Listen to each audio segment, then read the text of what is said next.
سے التماس ہے کہ وہ آئے اور مولانا نصر اللہ صاحب اور حافظ قاری انعام الحسن شہاد صاحب کو اپنے دست اقدس سے انعام فراہم فرمائے۔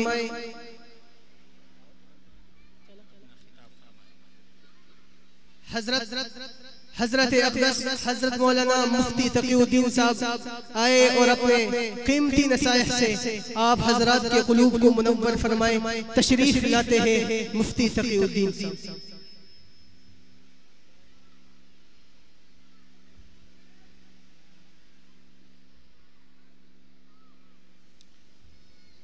اعوذ باللہ من الشیطان الرجیم، بسم اللہ الرحمن الرحیم۔ نحمده ونصلي ونسلم على رسوله الكريم، اما بعد فاعوذ باللہ من الشیطان الرجیم، بسم اللہ الرحمن الرحیم۔ اللهم ارنا الحق حقا وارزقنا اتباعه وارنا الباطل باطلا وارزقنا اجتنابه۔ اللهم الهمنا رشدنا وعزنا من شرور انفسنا وعذاب الآخرة۔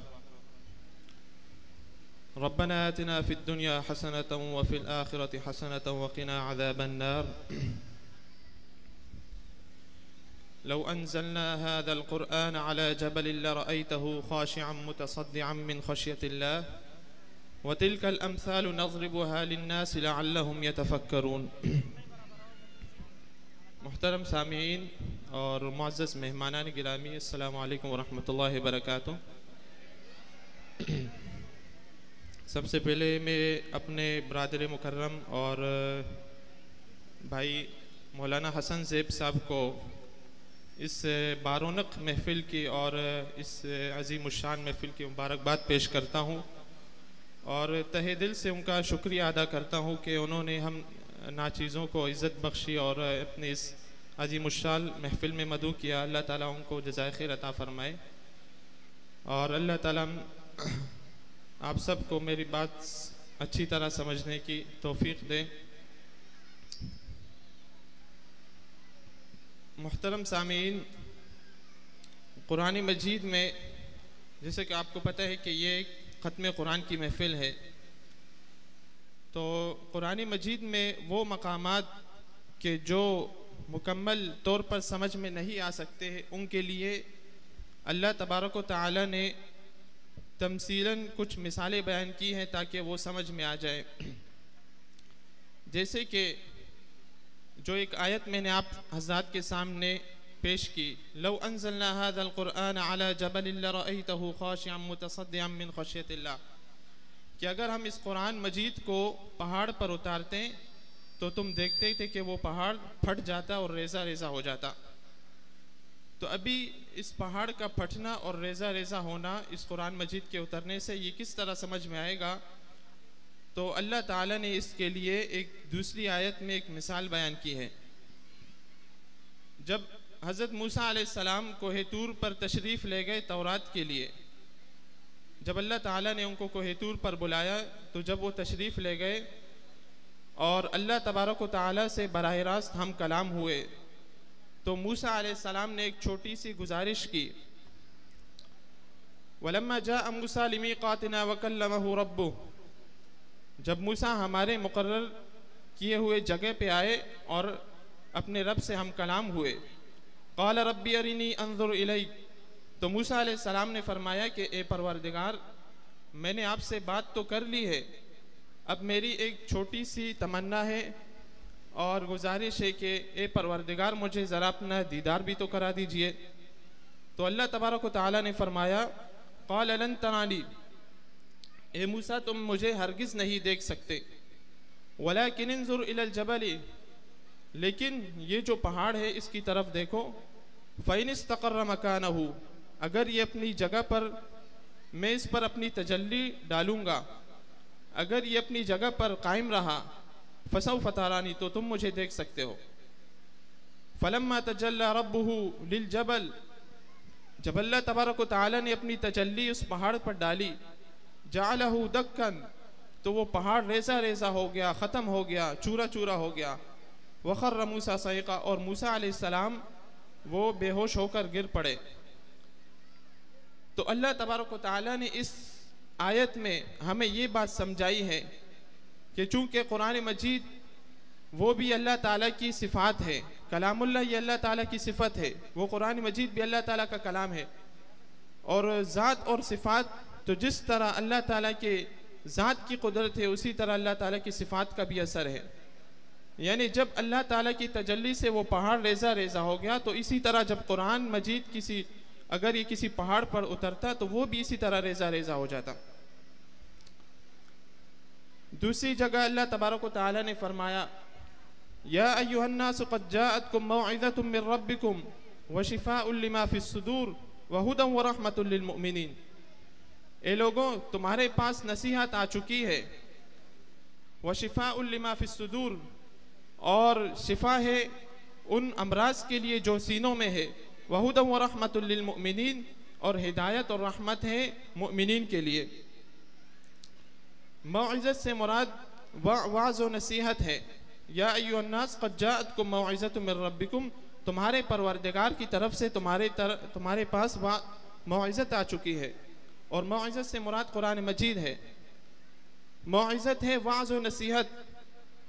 جب انسانی دل سخت ہوتے ہیں تو ان کو نرم کرنے کے لیے وعظ و نصیحت کی ضرورت ہوتی ہے. جیسے کہ کوئی نرم زمین ہو اور آسمان سے بارش برسے تو وہ بارش اس زمین میں جذب ہو جاتی ہے اور پھر اس میں رویدگی اور بڑھوتری پیدا ہوتی ہے. لیکن اگر وہ زمین سخت ہو اور آسمان سے جتنی بھی بارش برسے تو اس میں کوئی فائدہ نہیں ہوتا اور وہ زمین اپنی حالت پر بنجر رہتی ہے. تو اسی طرح جب دل سخت ہوں گے تو قرآن مجید جتنا بھی پڑھا جائے، تلاوت کیا جائے اور جتنا بھی سنا جائے تو وہ سینے کے اندر نہیں اتر سکتا. اس کے لیے ضرورت ہے وعظ و نصیحت کی، موعظت کی، کہ سب سے پہلے دل کی زمین کو نرم کیا جائے وعظ و نصیحت کے ذریعے سے، اس کے بعد قرآن مجید اس سینے میں اتر جائے. سورہ بنی اسرائیل میں اللہ تبارک و تعالی نے فرمایا ثم قست قلوبکم من بعد ذلك فهي كالحجارة او اشد قسوة. اے بنی اسرائیل، پھر اس کے بعد تمہاری نافرمانیوں کے بعد تمہارے دل سخت ہو گئے. فهي كالحجارة او اشد قسوة، پھر وہ اتنے سخت ہوئے کہ وہ پتھر کی طرح بلکہ پتھروں سے بھی زیادہ سخت ہو گئے. تو جب دل سخت ہوں گے تو یہ قرآن مجید کوئی اثر نہیں کرے گا. اس کے لیے وعظ و نصیحت کی ضرورت ہے. جب وعظ و نصیحت ہوگی اور دل نرم ہو جائے گا تو پھر اس کے بعد قرآن مجید سینوں میں اترے گا. جب قرآن مجید سینے میں اتر گیا تو یا ایھا الناس قد جاءتکم موعظۃ من ربکم وشفاء لما فی الصدور، اب یہ شفا ہے ان امراض کے لیے جو سینوں میں ہے. سینوں کے امراض سے مراد ظاہری امراض نہیں ہے، بلکہ سینوں کے امراض سے مراد ہے حب شہرت، حب جاہ، حب مال. یہی ہے کہ جب قرآن مجید سینے میں اتر جائے گا تو سینے میں دل میں جتنے بھی امراض ہوں گے، مال کی محبت ہوگی، جائیداد کی محبت ہوگی، شہرت کی محبت ہوگی، دولت کی محبت ہوگی، تو یہ تمام محبتیں نکل جائیں گی. پھر یہ موعظت کے بعد سینوں کے لیے شفا بھی بن جائے گا. یا ایھا الناس قد جاءتکم موعظۃ من ربکم وشفاء لما فی الصدور وہدی ورحمۃ للمؤمنین. جب یہ سینوں کے لیے شفا ہو گیا تو اب یہ ہدایت اور رحمت ہوگی مؤمنین کے لیے. قل بفضل اللہ وبرحمتہ، اے پیغمبر کہہ دیجئے ان سے کہ اللہ تعالیٰ کی قل بفضل اللہ وبرحمتہ فبذلک فلیفرحوا، کہ اگر جشن منانا ہے تو اس قرآن مجید پر جشن مناؤ، اگر خوشیاں منانی ہے تو اس قرآن مجید کی خوشیاں مناؤ، اور جتنے بھی محفلیں منعقد کرنی ہے تو اس قرآن مجید کی محفلیں منعقد کرو. وہ خیر مما یجمعون، یہ ان تمام چیزوں سے بہتر ہیں جو لوگ جمع کرتے ہیں، جو تم جمع کرتے ہو، چاہے وہ مال ہو، اولاد ہو، وہ جائیداد ہو، کچھ بھی ہو، ان تمام چیزوں سے بہتر یہ قرآن مجید ہے. اگر خوشیاں منانی ہے اور جشن منانا ہے تو اس قرآن مجید پر جشن مناؤ. تو محترم سامعین، یہ قرآن مجید ایک بہت عظیم الشان دولت ہے اللہ تعالیٰ کی طرف سے ہمارے لیے، اور ہم سب کو چاہیے کہ خود بھی قرآن مجید کی مسلسل تلاوت کریں، اور صرف تلاوت پر اکتفا نہ ہو بلکہ اس کو سمجھ کر پڑھیں اور اس کے بعد اس کے احکامات پر، اس کے اوامر اور نواہی پر عمل کریں.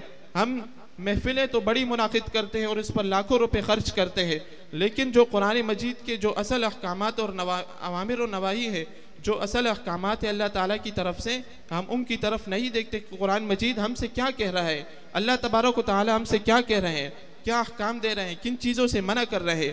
بس یہ ہے کہ ہم نے قرآن مجید حفظ کر لیا تو اس کو الماری میں پیک کر کے رکھ دیا، اب سالہ سال اس کی طرف توجہ نہیں ہے، اور باقی تمام چیزوں کی طرف توجہ ہے، لیکن قرآن مجید پر بس ہمارا اتنا عمل ہے کہ اس کو تلاوت کر کے بس تلاوت کی چیز سمجھ کر رکھ لیا. نہیں، بلکہ ہمیں چاہیے کہ خود بھی قرآن مجید پڑھے اور اپنے بچوں کو بھی پڑھائے. اور جیسے کہ ابھی نظر آ رہے ہیں کہ ماشاءاللہ مولانا حسن سے ہمدرد صاحب نے کہ کتنی محنت سے ماشاءاللہ کتنے حفاظ تیار کیے ہیں. اللہ تعالیٰ ان کی خدمات جلیلہ کو قبول فرمائے، اور دعا ہے کہ جس طرح یہ ماشاءاللہ یہ بارونق چہرے ہمارے سامنے ہیں جنہوں نے قرآن مجید حفظ کیا ہے، دعا ہے کہ اللہ تعالیٰ ان کے حقیقی زندگی میں بھی قرآن مجید کے احکامات اور اوامر و نواہی شامل کریں. اور یہ ہم سب کو چاہیے کہ قرآن مجید کو صرف پڑھنے پر اکتفا نہ کرے، بلکہ اس کے جو احکامات اور نواہی ہیں ان سب پر عمل کرے.